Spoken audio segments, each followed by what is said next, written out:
Now we're on it. And I think it says on air over there, so. Chris, you're muted, at least on our screen.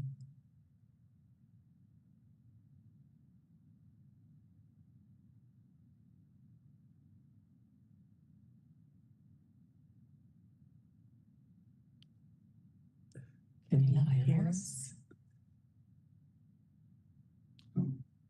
We can't. Chris, can you hear us?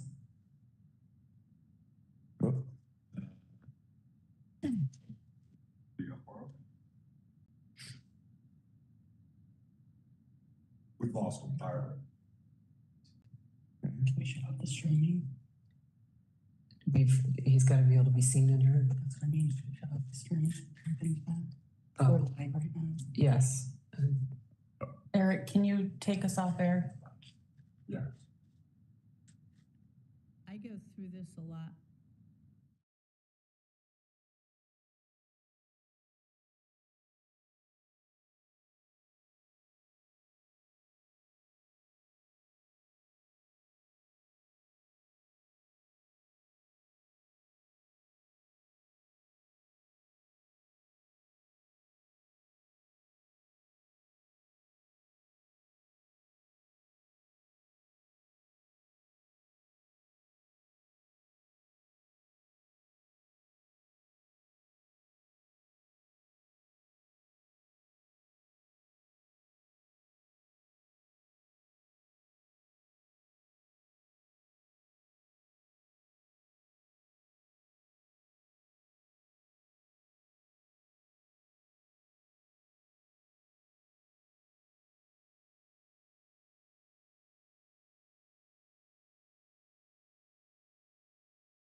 One moment. 1 second, Chris.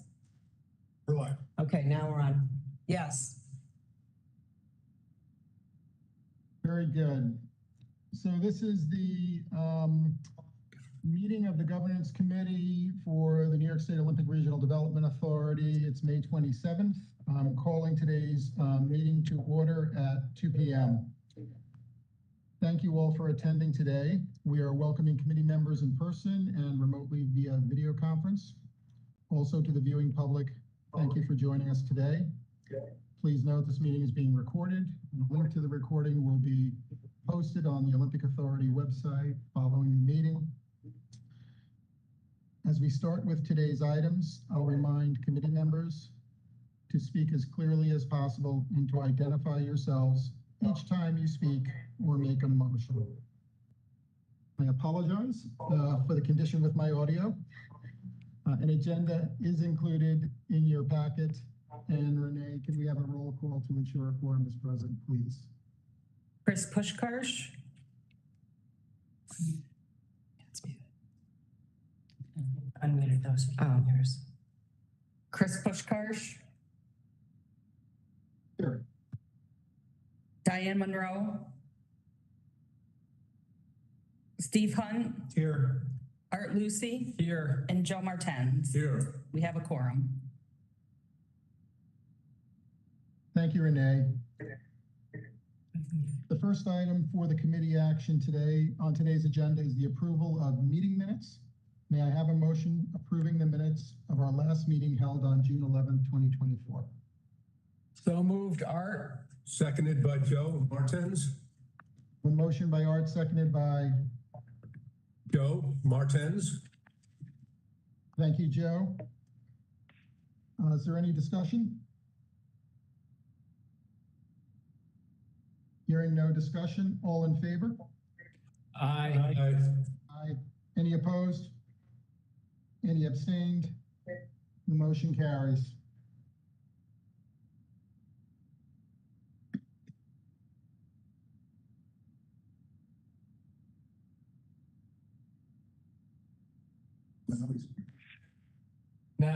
Now you're muted, Chris. He can't hear us. Chris, we can't hear you. Can you hear me now? Yes. Hello? Yes, we can hear you. Okay. Did you hear anything following the approval of the minutes? No. Okay.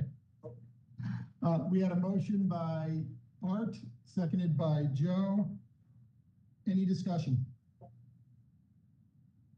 Hearing no discussion, all in favor? Aye. Aye. Any opposed or abstained? Hearing none, the motion carries.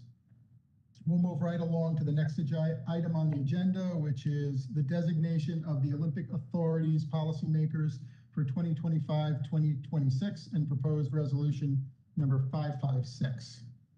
Michelle, will you please provide some background regarding this item? Yes, and at the outset, I will note that the resolution has a minor typographical error in the 6th whereas clause. It should read May 27th, not May 28th.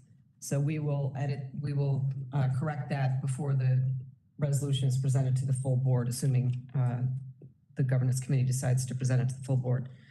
I'm sorry? Just acknowledging that change and Okay. we'll proceed. So this is the annual resolution that we do every year to designate policymakers to be filed with the Ethics Commission, which is required under the ethics law. If there are any changes made to staffing that changes the list of designated policymakers, if we lose someone or add someone, we're required to update that list within 30 days. So this resolution seeks approval of the current list that's in the resolution, as well as giving the authority approval to amend the list as necessary throughout the year and submit the amended list to the Ethics Commission. had one question here, Michelle. When you update the list, which Okay. is, we're giving authorization to do that. So for example, when we have a new manager at regarding this Bel Air, Hold on. then will we be notified? Or do you just go ahead and update it within 30 days and send it in?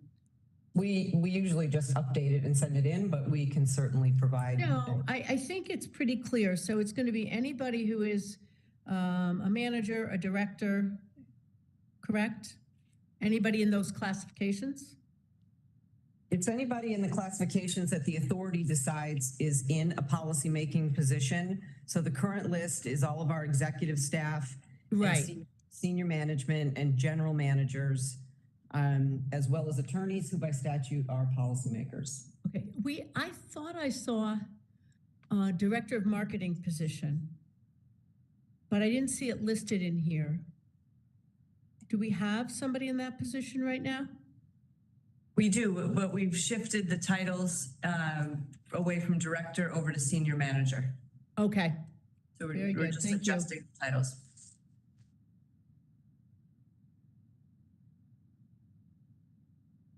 Does anyone else want any discussion?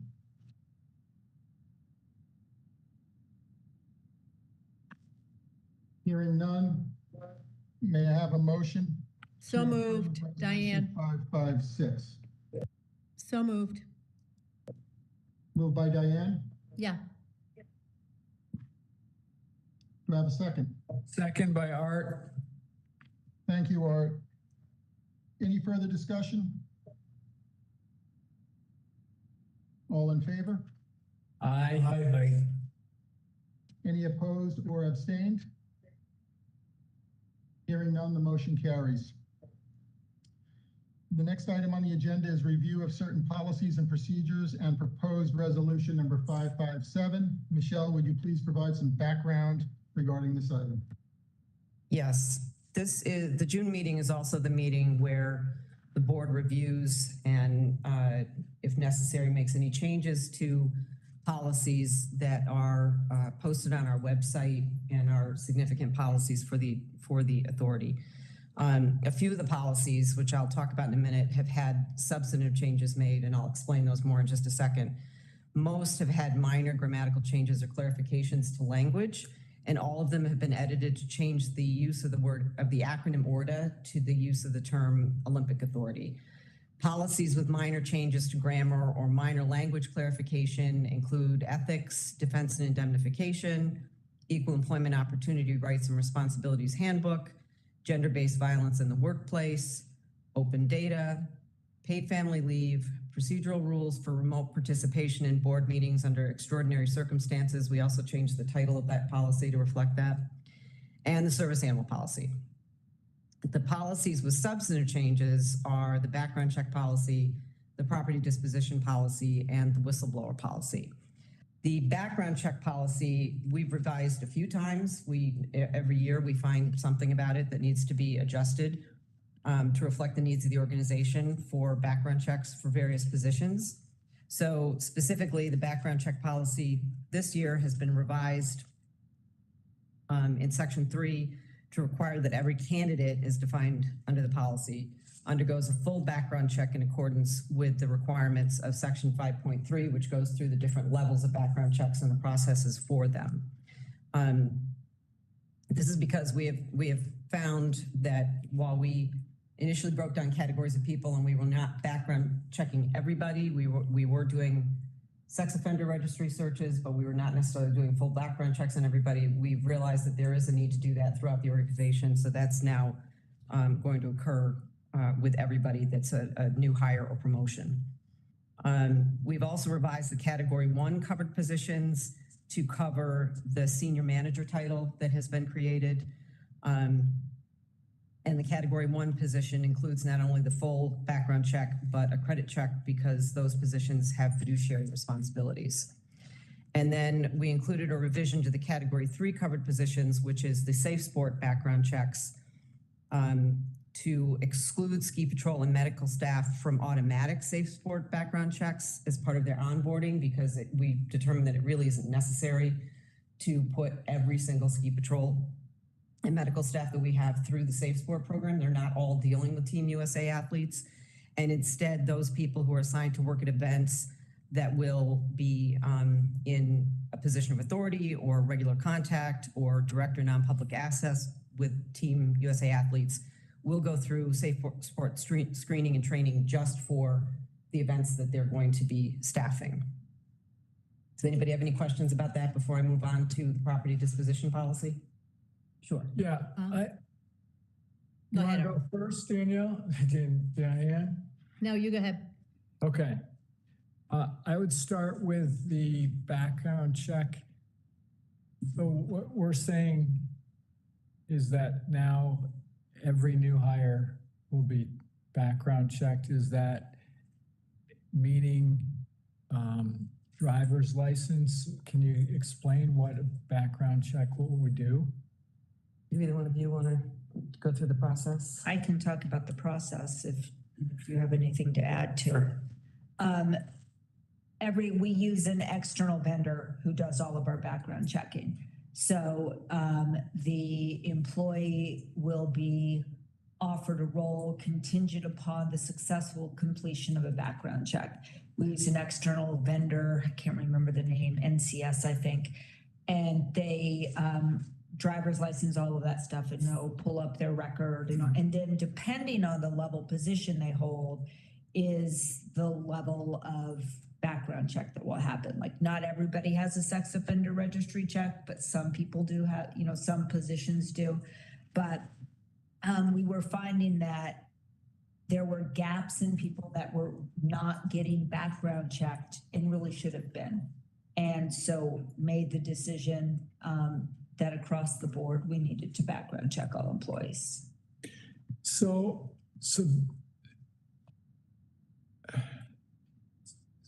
there's no distinction if a person drives an ORDA vehicle anymore?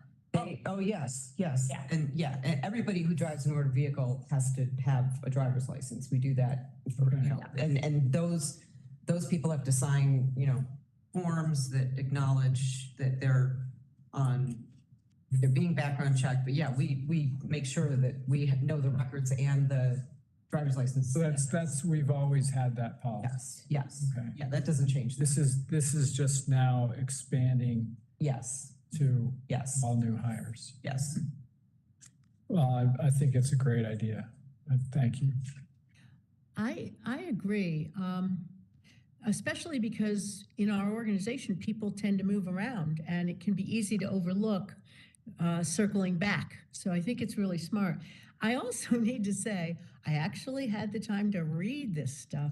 The level of detail you sent on this was remarkable and I appreciate it. It was a little mind-boggling. My question is, how do we acquire the TPA? Is it RFP? How do we select our third party? It was in existence, Diane, when I got here. You get to say that a few more times. I do. It's only been 7 months. It was, they were in existence unless you know exactly. Well, for Safe Sport, we use the USOPC provider because Right. And for any other additional background checks, how did we choose our provider? That's a good question. I think it was someone that we had originally had from the beginning. I don't believe I've seen a contract for that yet. But it's something that we should probably look into just to see, what. Yeah. We'll find out about that for you, Diane. Well, for all of us, this is a hot topic right now, and I think that I don't know what the market's like out there, but I also know that there are breaches. So if we're going to be doing this, which I think is a good move, I'd like to know that we've got a really reliable, confidential organization that we're working with, and that we've asked those tough questions. The only other question I had is, what's the additional cost to us? Because when I had to do background checks, it's a certain amount of money for every new person coming in. So have we done an analysis of that, or are we just going to go with it and do what we got to do because it's smart? Well, the cost with Safe Sport was one of the reasons that we scaled back from all of the medical staff and ski patrol because they don't all come Right, into contact. it wasn't necessary It either. wasn't so yay. necessary, exactly.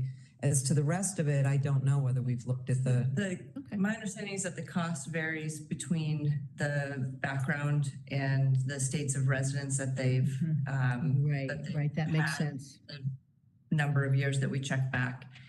So the cost varies, and if they had any international, then it also escalates on the cost. So Oh, I sure. believe the lowest cost is $35, and it could escalate to, over $100 if there's an international background, but it And? does vary. That's the price of doing business. Yeah. I think it's a really good move. And I also appreciate, I need to say this. I was not a big fan of rules just for the sake of rules. And the idea that we thought about the ski patrol and said, wait a minute, that's just not necessary. I think that's wise. And I think I like that mindset across all of our operations. But also, it has to help speed up onboarding. Correct? But it also removes a barrier potentially too for volunteer ski patrol. Exactly. We do ask a lot, and if we can just be smart about keeping the athletes safe and applying the safe sport policy to where it's necessary, rather than overreaching, it does help us operationally. Well, I was very, very pleased to hear that. And I think it demonstrates a real wisdom. It seems like everything that's happening now, we just keep adding and adding and adding, and we took away, and I think it was wise, and I appreciate it. So thank you. Just another observation is that we're probably not the only state entity that does background checks. So it could be that there's a state list for authorized entity to do background checks. We probably ought to find out when the contract is due, whether or not state contract. These DEC, they all do background checks. So Yeah. don't have to recreate the wheel as far as getting an entity to do this work. That's a good point. Yeah. We will look into that. So the next policy that has substantive revisions is the property disposition policy. This is a complicated statute, which is why the policy is the length and detail that it is. We've tried to revise it to provide enhanced clarity regarding Olympic Authority real property. The policy now specifically distinguishes between property that is owned by the Olympic Authority and subject to disposition under the Public Authorities Law and other real property that's managed by the Olympic Authority under agreements with the town of North Elba, the town of Johnsburg, DEC, that does not belong to the Olympic Authority. The term excluded property has been introduced to describe any Olympic Authority asset that is not real property and that has an appraised or fair market value of less than $5,000, which is consistent with the Public Authorities Law on property disposition and limits the scope of the property subject to disposition requirements. So for low value assets, we're not going through the entire process, which is quite involved. It also includes procedural guidance for the disposal of this property so that it is disposed of in accordance with sound valuations, negotiations, or if it's donated to an organization whose mission aligns with the Olympic authorities. It includes a new definition of fair market value to establish a uniform standard of valuation so that valuation is being done consistently across the authority. It eliminates the use of the term auction as a method of property disposition. We will still auction property off, but it would be done through competitive bidding on our website. We will not use third-party sites like eBay. It defines the term negotiation consistent with the Public Authorities Law and formalizes the authority of the contracting officer to oversee and authorize and oversee negotiated disposals, again, for control and consistency. And in this regard, it specifically allows trade-in of vehicles, groomers, and similar equipment that we try to keep up to date, but there's value to the asset that we are disposing of, and we can do that through, we can optimize the value of what we're getting, updating through the trade-in. And it emphasizes that all negotiated disposals have to be supported by documented fair market value or appraisal. It also incorporates web-based transparency requirements And affirms that the contracting officer must be a member of senior management appointed by the board of directors by resolution. Any questions on the property disposition policy? I have a couple. Okay. Quick ones. So the last thing you said was that the contracting officer, which is a defined term, has to be appointed by the board of directors, which suggests we need to do a resolution to it. We will present a resolution in June for the full board. It has to be a member of senior management, and we've only recently put somebody in a contracting officer role, but he's not a member of senior management. So we're gonna have to figure out who that's going to be. And so we'll give. I assume we're okay between now and June to. All you're doing now is voting to bring this to the board. No, I meant if we're getting rid of something. Oh, yeah, no, Adam has been running this process for a long time. So we've been following this process for a while. Right, but once we adopt this policy, it can't be implemented without a designated board person. So right. Between now and June, we don't have anybody. We'll be fine. We're just starting the annual process now for property disposition anyway. June 1st of every year is when we get the list. Got it. Yeah, so. And then just quickly, I was a little confused because we sort of disallow auction results for determining fair market value, but it's a permissible way to still in the list of how we dispose of property. No, I'm sorry if I wasn't clear. And Adam, you can jump in and correct me if I get this wrong, but we're not disallowing auctions, but we're getting rid of the term. So the way that the policy was previously written was it really had auction as a separate way to dispose of property, where it really should have just been called competitive bidding, which it's called now.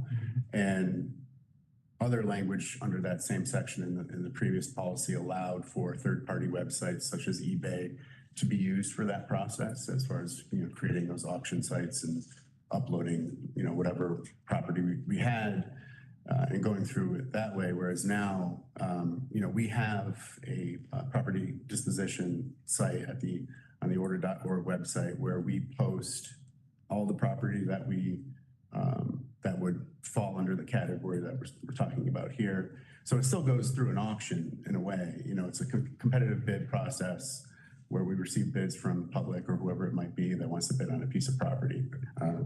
Piece of property. And so in that sense, auction is still allowed, but we just wanted to make sure that it wasn't being done through these outside websites. It kind of more folded in with the overall category of competitive bidding.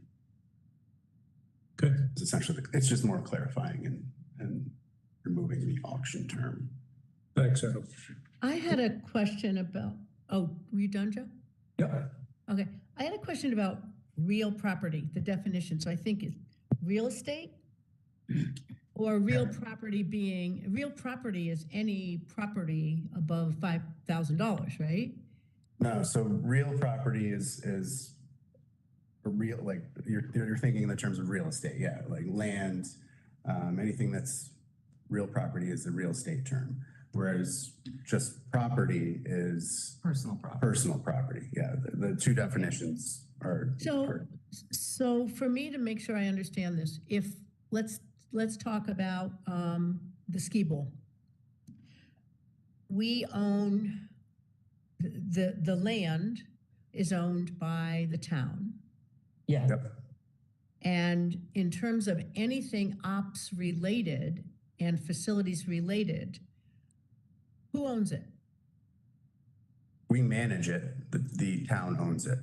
Okay, so the town. We own the property. Personal property. The personal property. Oh, yeah. Ours. Yes. The lifts, the cables, the electrical components, all of that is ORDA's. Right. All right. The Olympic authorities. So the furniture in the lodge. Olympic Authority. Okay. Yeah. So other than real estate, ORDA is going to own the operational pieces. And that's what we're talking about, correct? We also own real estate. Right. True. Okay. I'm just trying to think of an example of something that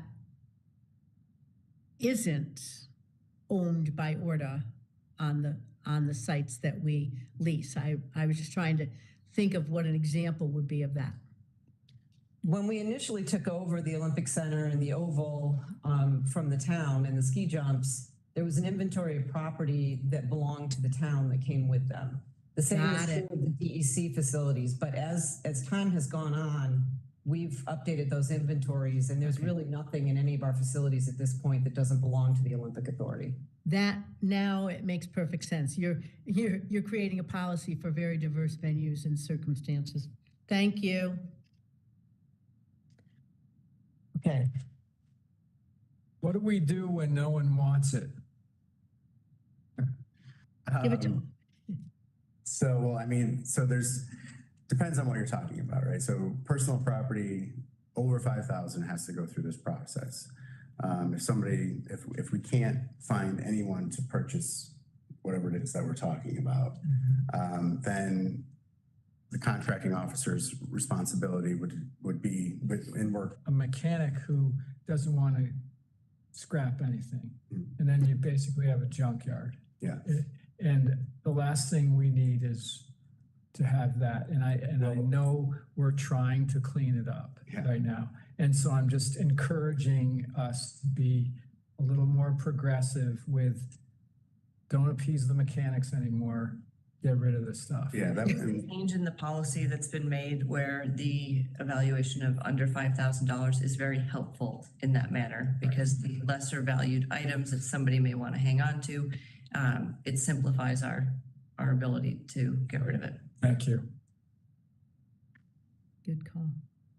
The third policy that's had substantive changes, although they're very minor substantive changes, is the whistleblower policy. It's cited to a section of law governing certain procedures that an employee had to follow before reporting a potential whistleblower complaint to an outside body. And that section of law has since been repealed. So we updated the policy to take out that section of law. And the rest are grammatical changes to certain areas of language in that policy. The investment policy, you'll note, is also encompassed within the scope of the resolution. That's because all of the policies are being covered in one resolution. That policy will be reviewed by the executive committee at their meeting that's coming up. So this policy is recommended to, if the governance committee decides to approve it, adopt the proposed resolution with respect to all but the investment policy, and that will be addressed by the executive committee. I'd like to circle back on the whistleblower. And this isn't about a change, it's about the content of the policy. I want to make sure I understand what someone's options are. So it says highest level supervisor. So I didn't mean the highest level supervisor because it keeps going up the chain is Ashley. And I'm trying to get my head around what that means if I'm, a union electrician who's observed something that's very concerning. Can you walk me through that? Does that mean that person has to go directly to their supervisor, or can they go higher? We want employees to start with the chain that's just above them so that their manager is given an opportunity to address the problem.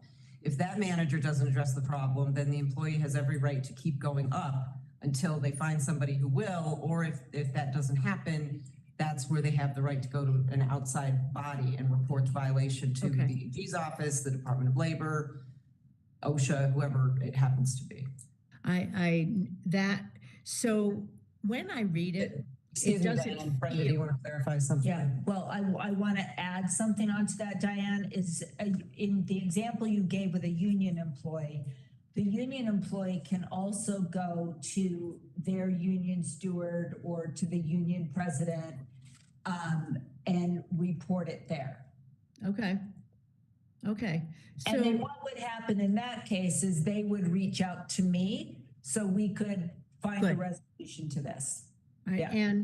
And so the real goal of all of this is not to catch somebody, but to solve a problem. And when I read the language, I did not feel that it was progressive. So yes, always fix it closest to the problem. But I wasn't sure that the language made that really clear. And that's why I wanted to ask that question. I was a little confused. So I might not be a bad idea to have language that encompasses the goal of solving the problem closest to the problem. It's the most efficient, it's the most humane, and it makes perfect sense. And as soon as you said what you said, I realized, okay, it's progressive, but I didn't feel that when I read it, and I just wanted to convey that. That's a good point, Diane. We will take another look at that. And although there weren't changes, I was really paying close attention to the paid family leave. And I wondered, does this apply differently to somebody in the union as versus management confidential? Because there's one section on page 113 that references a segment of it that says it covers, ORDA covers the cost of management confidential only. And I wasn't sure if there were two different structures for this benefit or lack thereof. I didn't know. Well, I'm going to answer what I know. Fair enough. The person that administers this on a regular basis is Lisa. And so I am still getting used to paid family leave because when I did the hands-on HR stuff, it was only FMLA. So I'm still getting used to PFL. Got it. I know that, the paid family leave. So union employees are still protected under the Family Medical Leave Act. So they still get protected leave.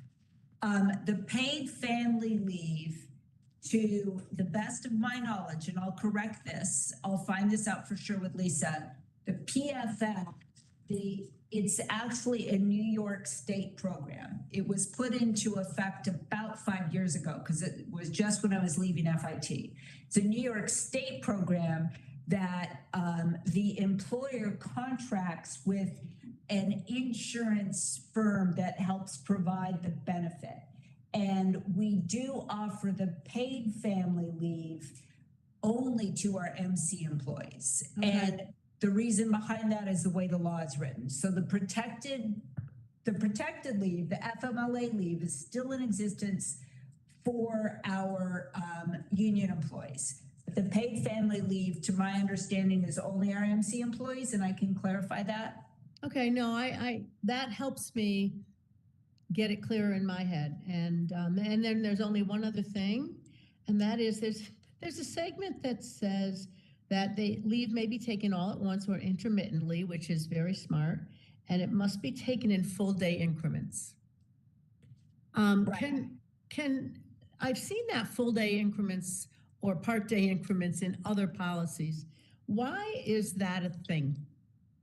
It's the law. So the federal law requires, under the Family Medical Leave Act, they put into place something called the Intermittent Leave Act, because what was happening is people were being required to take an entire day off in order to cover something like a doctor's appointment. Exactly. So intermittent leave is a federal law that was put into place to cover that. So employees weren't going to be docked or hurt if,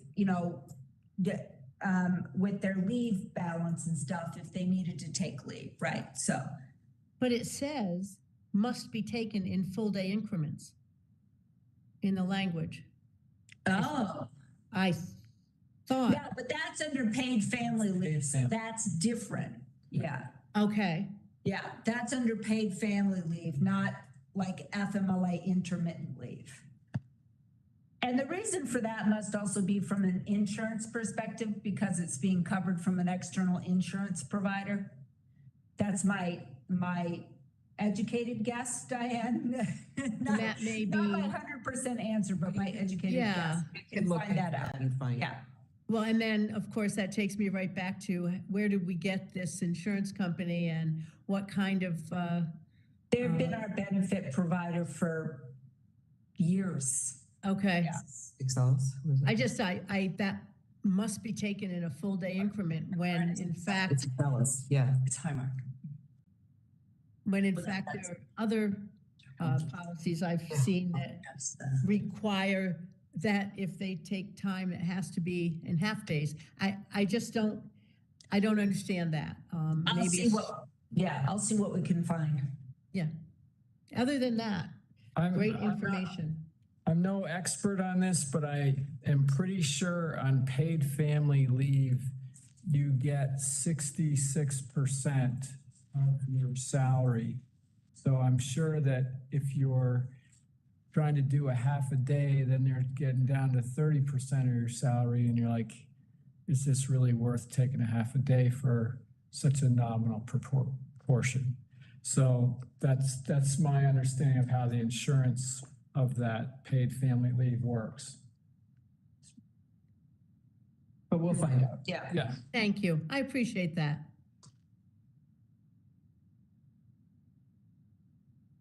And that's it for the coverage of the policies, unless anybody has any other questions.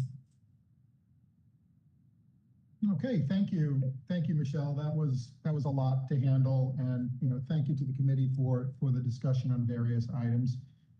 Does anyone have anything further? Hearing none, may I have a motion to recommend that the Board of Directors adopt proposed resolution 557 as presented?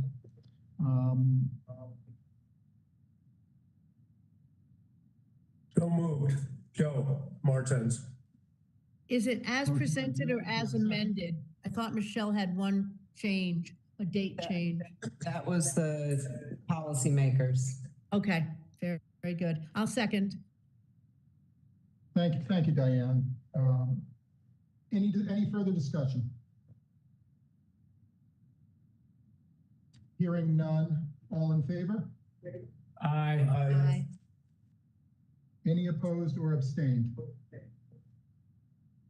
Hearing none, the motion carries. The next item on the agenda is reviewing the mission statement and performance measures and proposed resolution 558. Michelle, would you provide some background regarding this item, please? Yes. So annually, we are required under the Public Authorities Law to review our mission statement and the performance measures that the board passed last year, and to publish a measurement report that reflects how well the authority is meeting its mission.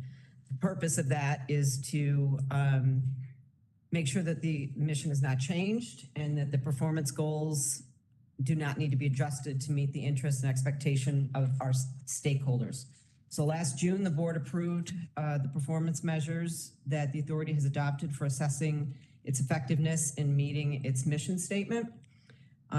So the board has been provided with the draft performance measurement report that was developed this year, along with the mission statement and performance measurement. The performance report reflects that in the 2024-2025 fiscal year, the authority successfully met its mission, and the performance measures approved by the board were an effective means of assessing the success of the Olympic Authority in meeting its mission. And we will post all of that on our website if it's approved by the board. Questions? Yeah, thank you, Michelle. Does anyone have any questions regarding the report? I do. First of all, I love what's happening. I think this report hits all of the performance measure areas really well, and I think we're going in the right direction. And as part of that, and as part of the governance process, I'm wondering if we want to start looking, now that Ashley's got her feet under and is really getting things moving, if we want to start looking not just at the measure areas. So for example, revenue generation. We're not really setting goals. We know we want to increase revenue. Should we start looking at moving this evaluation process forward as well? continuing, because this is new and it's being, I really like it, but should we start looking at any specific goals as a board? I don't know, but I felt it would be important to raise that question here as a matter of governance. So I'll comment. So are you saying that if ORDA has a really good year, that Ashley should be compensated more? No, but that there's a range of possibilities, right? What I'm saying is, we haven't said in the next year, we want to raise revenue X. We want to raise venue visitation Y. We haven't identified areas that are maybe lagging, or Ashley hasn't, frankly. What I find is if I ask her, she nails it. You know, our technology initiatives progressing at the rate we want them to. So it's the rate of forward progress in each of the measurement areas. Is that something we want to look at? Or would we simply want to leave it in Ashley's hands to provide not just a scope of what is this year, but where it's come from the year before, so we can actually see progress measures? I'm open. I just think it's worthy of the conversation, because when we first set this up, we talked about, let's get started. And I think we've done a good job. And the question is, do we, this is very pretty and it'll look good on the website, but it doesn't actually show measurements.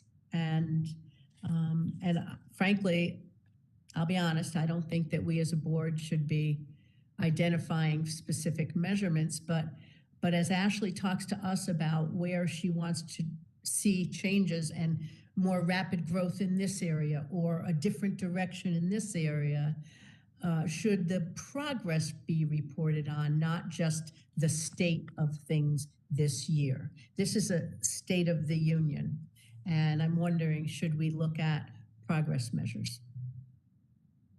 I just want to be clear that you're talking about that as something separate from this, because this is what the state requires that we do to document the State of the Union every year. So it's generated for that purpose, but it's not the beginning and end of the analysis of these kinds of things within the authority. Correct. And I think we can be above and beyond what the state requires us to do at a base level. And I'm just wondering if we want to look at that, or we want to ask Ashley to think about that and come back to us. Just a thought that measuring progress, and she does it every day, and I can see that. But is it something that we want to add in? Maybe it's to that evaluation. I don't know. I really think it's worthy of the conversation. These are measurement areas, and I like what I see. And do we want to consider actually measuring progress and talking about progress as part of our evaluation process? So if I could comment, I hear what you're saying, Diane, and I also hear Michelle saying we have a specific obligation every year to either change our measurements or keep them the same and report on progress. And if you look at the measurements, there are, what, 12 or so different, measurements that we've identified. Measurement areas, yeah. Which cover, the breadth of what we do, absolutely. I think, very well. And I'm a bit leery of trying to establish, specific goals like revenue goals when we are so weather dependent, and it varies venue by venue. Mm-hmm. And also most of what we do is very weather dependent, whether it's summertime, wintertime, or in between. So, and we do, I think Ashley does it every year, and along with her staff, they do look at kind of the state of affairs and what are the objectives for that particular year. And I think by and large, those are reflected in here, like with under technology initiatives.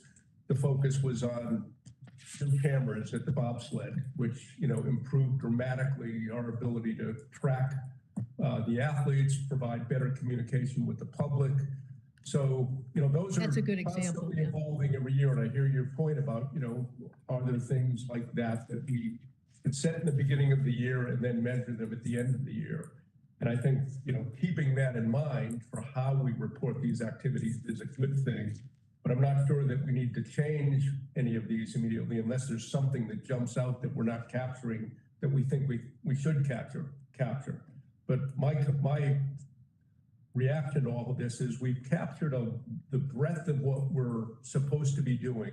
And as long as we think that's consistent with our mission, I think we do, Yeah, then absolutely. we're clearly complying with the law. We're probably even going above and beyond what the law strictly requires right now. But, I think at every board meeting, Ashley sort of reports to us on stuff that needs to get done now because either something's deteriorated or there's a new requirement or there's a new idea for how we can better, service the public. So that, I'm not sure, establishing it at a particular point in time is helpful because it's always evolving, but. Yeah, and you picked a good example, and I had also looked at the guest survey results. In a way, you can see the measurement in here because it's very clearly both qualitative and quantitative results are compiled in real time with tracking in comparison to a competitive set of other resorts. So, we are showing it. We are showing the metrics. I think that's what I want to make sure we always do. And yes, I absolutely understand and can agree that if we set goals and then we have a horrific winter or a rainy summer, or this May, which was awful, it would really put us in a bad spot. So I'm fine with not doing that. I think it's important that we talk about it. Yeah. The other observation I have is it's a little frightening to see, that the visitation and the revenue is constantly going up because invariably we're going to hit bad years.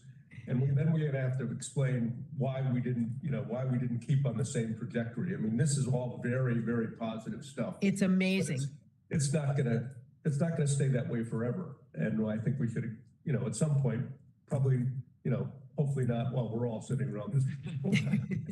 We're going to have to say we didn't meet our goals for the following reasons. But the fact that we're reporting on them, that we were fulfilling the mission as capably as we possibly can is the important message, rather than we're breaking records every year.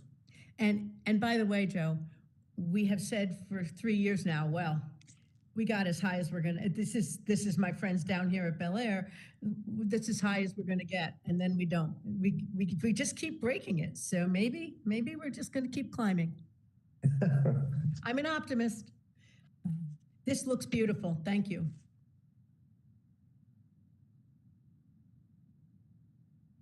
Okay, thank you. Does anyone have any further questions or discussion on this item? I did find a typo that I'll point up to you. And it is a draft, so please note it's a draft, and as more information comes in, it'll be updated. Yeah. Great.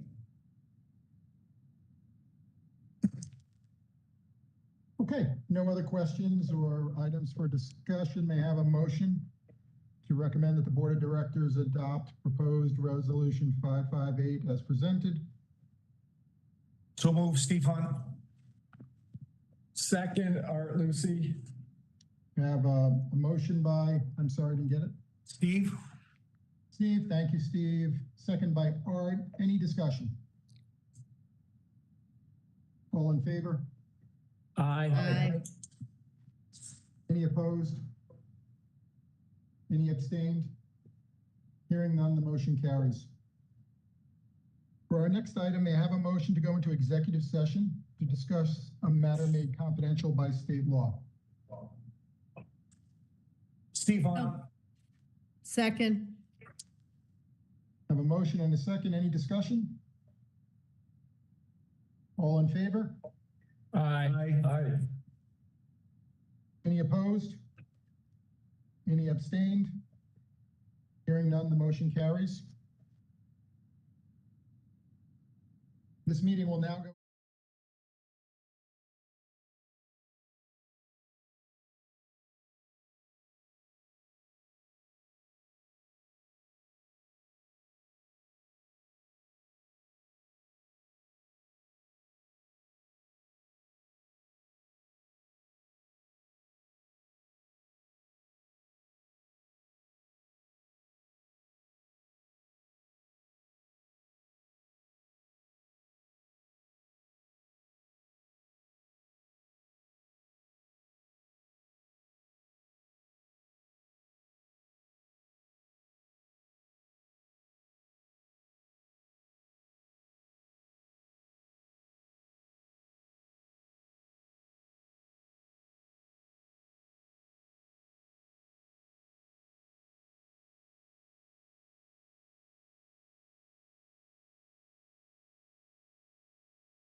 And hearing none,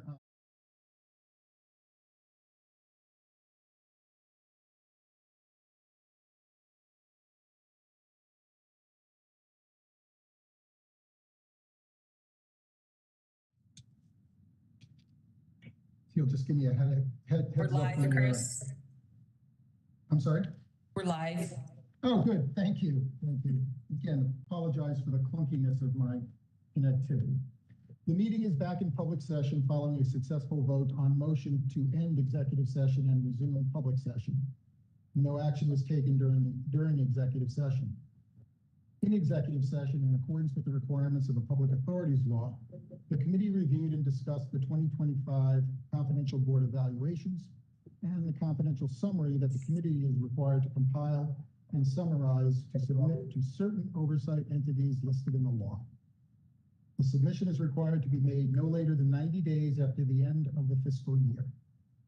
As chair of the governance committee, I will now work with the board secretary to submit the confidential summary without the deliberative comments to the governor, the chairman and ranking minority member of the State Finance Committee, the chairman and ranking minority member of the Assembly Ways and Means Committee, the state comptroller, and the authority's budget office by no later than June 29th, 2025. Thank you for your time on this matter today. This concludes the business of today's governance committee meeting. Are there any other items? Hearing none, assuming not, I would like a motion to adjourn. So moved, Art. Thank you, Art. A second. Second, Steve. Thank you, Steve. All in favor? Aye. Aye. Aye. You guys all going out skiing now up there? Meeting is adjourned. Water Yeah. skiing. Thank you, everyone. Thank you. Thank you, Chris. Thanks a bunch.